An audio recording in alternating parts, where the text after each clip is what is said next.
Yo, we out here with my bro Murdah, you heard? Tell these people where we at right now.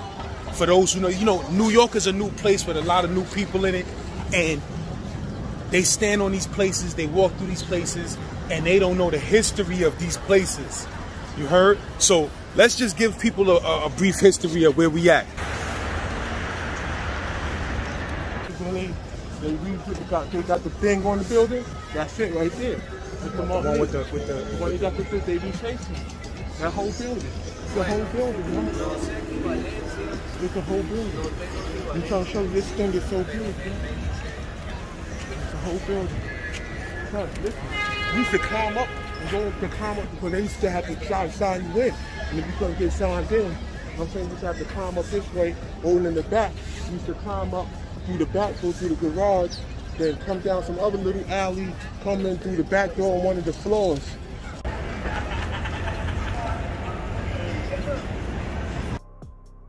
Greeley Square Park now. Dudes don't know, you said this used to be one of the wildest spots in Midtown? Was it?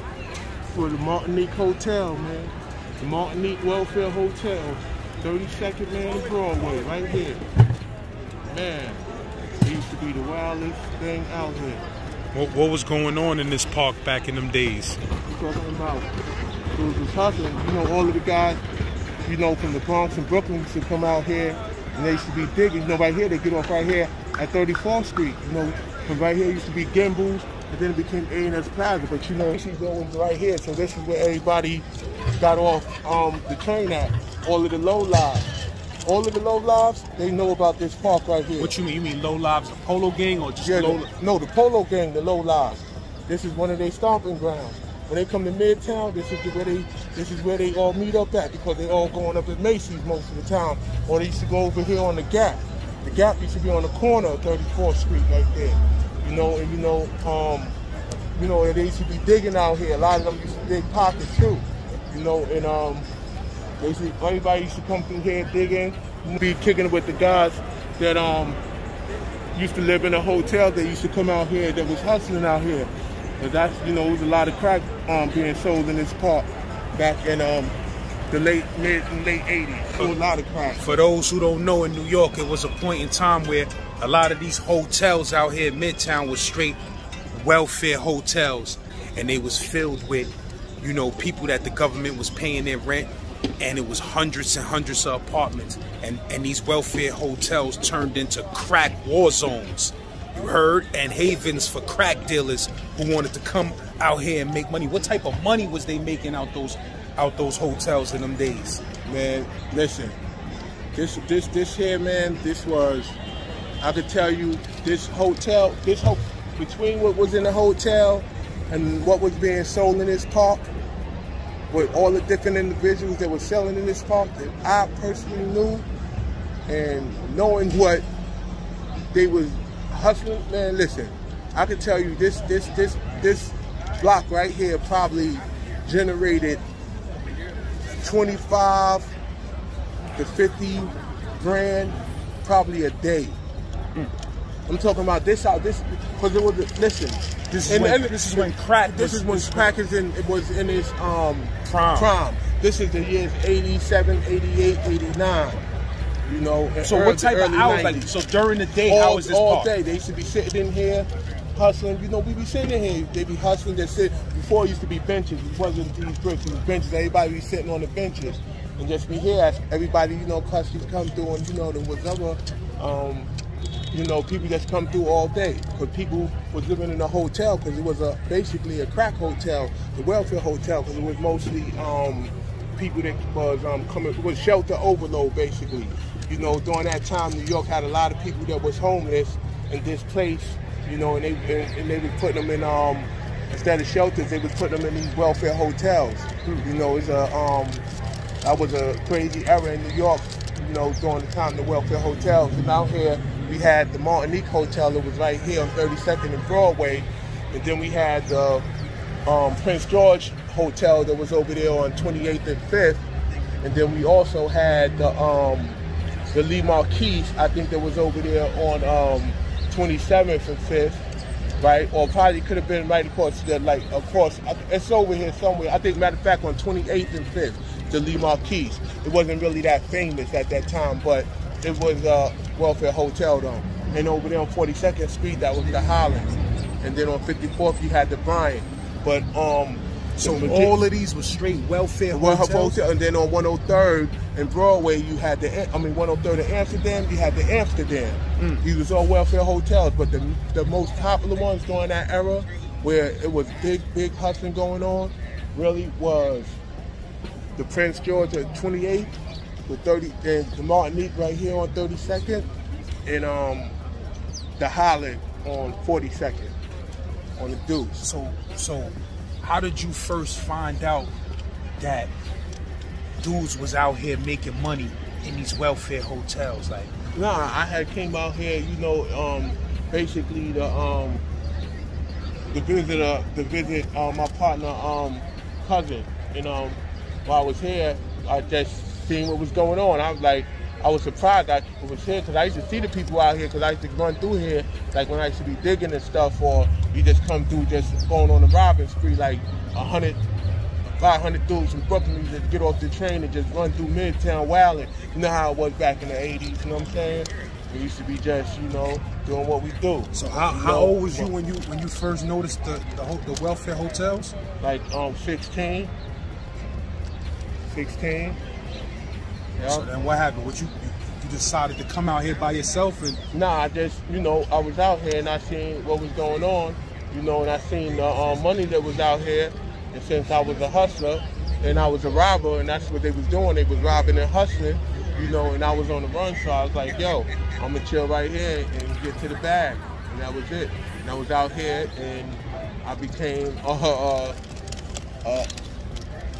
Midtownian, you know, somebody that you know, that did their thing in mid. So what type of characters was out here? What type of characters was hanging in this park right here selling crack? And where was these people from mostly? Yo, well, for real, the people was from all over the place. They was from you know, they was from all over the place. They was from Brooklyn, the Bronx. And I'm saying they was from every, you know, some in New York City.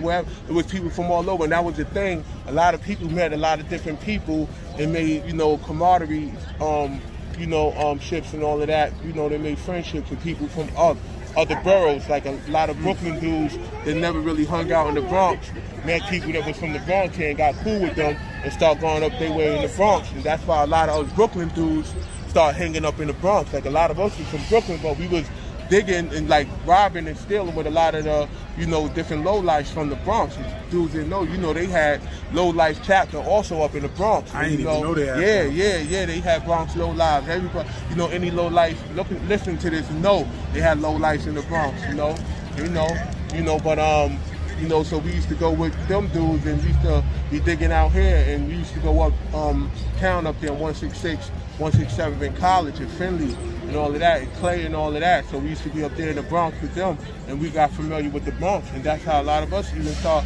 hanging in the Bronx. You know, basically that's how I started going to the Bronx. I never used to hang in the Bronx until I started coming to Mid. It's Mid that basically introduced me to go into basically a lot of the other boroughs, because all of the people that I was meeting from here was some other boroughs and stuff, and then we used to go to their boroughs where they was from, and you know, I started, you know, anywhere I went, you know, I hustled and I robbed, and utilized my my weapon of choice in every place that I went. So was there other dudes from Brownsville that you knew that was out here hustling at that time? I'm talking about like in this park, or in this particular hotel? From Brownsville? Nah, well, it was people like, you know, I'm not gonna mention, I ain't gonna mention no names about nobody who was out here and stuff like that, because you know this is a place that, you know, I'm telling you, man, a lot of people that came from out this area, man, hold this place kind of sacred. You know what I'm saying? Because it was a defining point in their lives.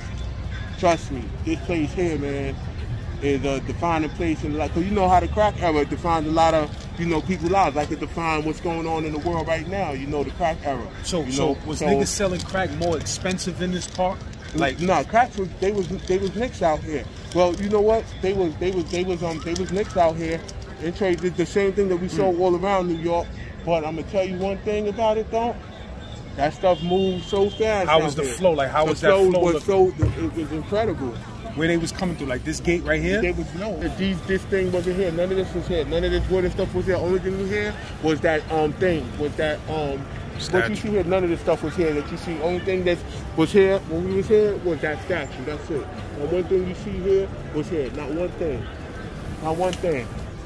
So what? It was just a fence around the park? Yeah, it was a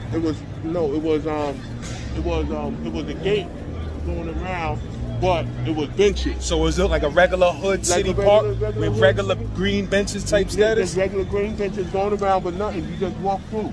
It was just like them ones over there. It was just regular. It was just regular, you know. But it was crazy because people was out here. The bums used to sleep on the benches. He'd be out here hustling all night. I'm talking about all night. And anytime you came here, you found people hustling in this park.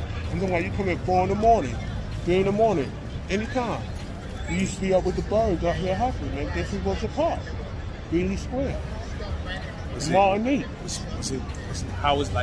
How was niggas getting away from, like, what was police doing at that time? Like, niggas, how niggas was looking out for the police? I'm saying the police, they was coming, but, you know. They couldn't control the flow, so. They couldn't, you know, dudes used to run from the police, you know. They should know, you know, they you know, the same way. Everybody run from the police. They run. We was kids. We was children, man. We was kids. So we ran from the police. If they come and get us, you know, dudes used to get caught. You know, regular stuff. Robberies get caught, doing, you know, hand to hand or something. They try to come in. Everybody throw their bottles. They crack bottles. You know, dudes was kids. It wasn't like, it was some older people out here, but mostly it was like, it was a lot of, you know, kids. It was a lot of us 21 and under. The hotel was set up in them days. Like, how much people was inside this hotel? Man, there was so much people living in there. It's crazy. You gotta understand. They had 16 floors, and on the floors, the majority of the floors had 44 rooms. 44 rooms, bro. 44 rooms on each floor? On each floor, bro. And it was put that together. You add that up. And in each one of them, they had people that was living in there that, you know, it was mostly female women with children. So you said it was mostly females? It was women with children, you know. It was young women with children. It was women with children.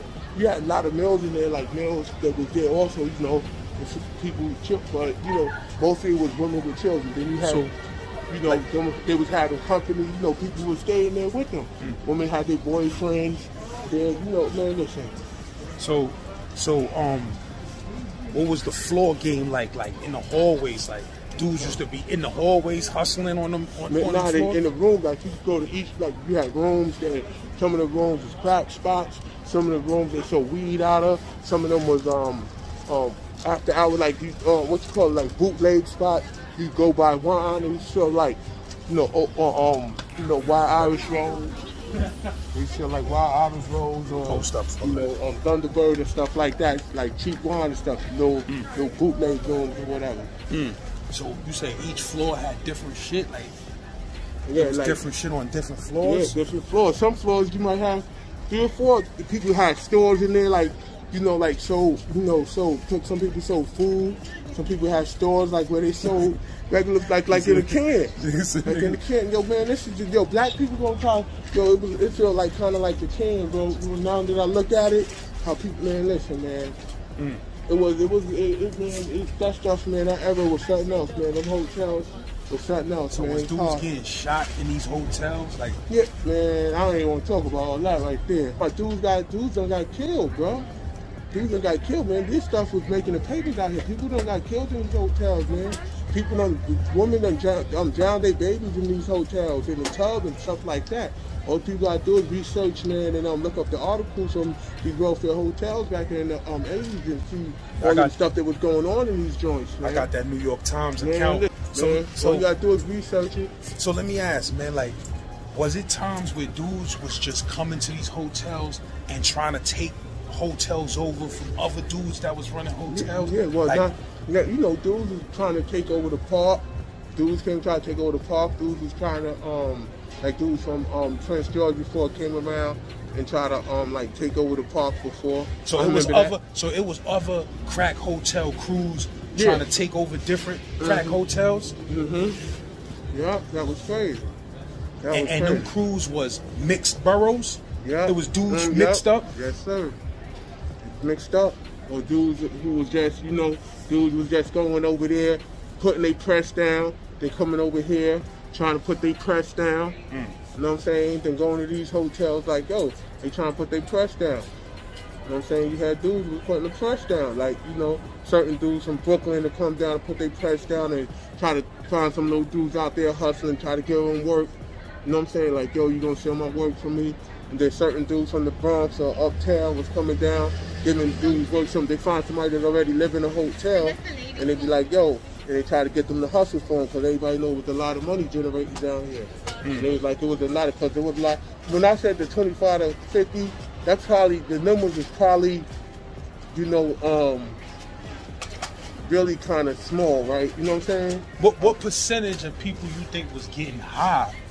Man, the whole in those hotels? Listen, like, was it people in those rooms that people that wasn't getting high? That was just chilling. That wasn't getting high. That was just chilling. That was there, just, you know, people like, you know, it might be somebody's sister. Like, she just got this place. She's on welfare. She had 3 kids, and you know. But it was a high percentage. She was trying to get an apartment. So to try to get an apartment, you have to go to the shelter system. And so to go to the shelter system, this is where one of the places where they put you at. So. But it was a high percentage of people that was there that was smoking crack. Yeah, man. A lot of people. Yeah, man. A lot of people smoke crack that live there, man. So dudes used to just bring it to their room, like when they serving, they just bring or the tenants just go get it. They go to, if you know a room that has somebody that had crack, you go. So dudes just be posted up in the room, slinging all night in the rooms, ripped up and all of that. Yeah, they just be up in there. And what about robbery games? Like, was dudes coming down with robbery squads trying to run up in the spots? You got dudes that came down before, like over here, that try to like rob dudes in the park, dudes from Brooklyn, but it was like one time they came one or twice, they tried to rob dudes in the park, but all of the dudes over here really hustled together. They kind of was all like, you know, they was all of the dudes that was here was dudes that had family that lived here, so they was here and they basically was holding it down. A lot of stuff, you know, happened. A lot of people lost their lives and stuff like that out here. You know what I'm saying? And people hold that sensitive to their heart, you know, so I'm not going to talk about that stuff. But there was a lot of stuff going on out here, man. This was a whole nother world, Midtown, man. You know, if you came through Midtown in the 80s, man, and you was out here, man, you know how it was over here with the welfare hotels, and you know how it was over there on the Deuce, over there on 42nd and 8th. You know how it was over there by Showroom. You know how it was over there at Port Authority, how it was going down there. You know how it was going down in Midtown. You know the spot. You know, and it was a whole different culture down here. People that's from Midtown, man, was out here, they always find themselves back down here. They always draw them to it. They always come back. Trust me. I know about it. So you got some dudes that started hustling in Midtown and they just never came back. They just stayed here forever and just went to jail, caught all their cases down here. Yep. Because I know dudes I was up north with that they from Harlem, but they caught all their cases in Midtown. They from Brooklyn, they caught all their cases in Midtown. There's a whole bunch of dudes like that, and that's what I said. It's like a little coat. It's like a coat, you know, of the people that's from down here, man. You know, it's a coat, man. You know, that's why I really don't like speaking on Midtown, cause especially the welfare hotels and stuff. But that's, like I said, it's like a cult thing, man. It's like, you know, that's a little sacred era, man. You know, and it defined a lot of people where they at today, their relationships and all of that, you know. So, you know, that's what it is. Man.